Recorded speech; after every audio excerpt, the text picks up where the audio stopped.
যারা কথায় কথায় গালি ও লানত দেয় তাদের সম্পর্কে কিছু বলুন। কথায় কথায় গালি, কথায় কথায় অভিশাপ করা কিছু মানুষের বদভ্যাস আছে।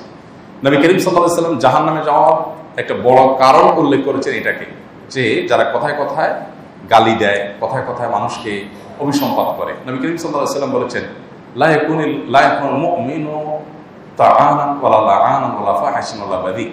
ঈমানদার কখনো গালিবাজ হতে পারে না, ঈমানদার কখনো অভিসম্পাতকারী হতে পারে না, ঈমানদার কখনো কথায় কথায় ছোট লোকের মতো নিচু কথা বলতে পারে না।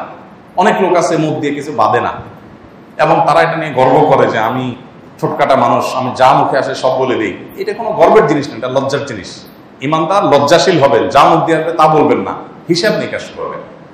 তা না হলে সেটা একজন ঈমানদারের যে চরিত্র থাকা উচিত সেই চরিত্রের সাথে সেটা যায় না, এটা ঈমানদারের চরিত্রের খেলা। সেজন্য এরকম করা উচিত না, গালমন্দ করা উচিত না। কখনো যদি আপনার খুব রাগ হয়, আপনি ভৎসনা করেন, কিন্তু এমন শব্দ দিয়ে যেটা কোনো গালি না হয়, অমুকের বাচ্চা, তমুকের বাচ্চা, এগুলো গালি।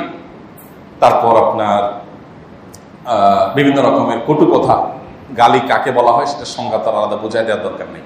তো এই গালি ঈমানদারের ভূষণ না, ঈমানদার কখনো সেটা করতে পারে না। অনেকে আছে বাহিরে খুব ভালো ফেরেশতা, বাসায় এসে বউ ছেলে মেয়ের সাথে এত বড় বড় 3 মণ ওজনের গালি দেয়।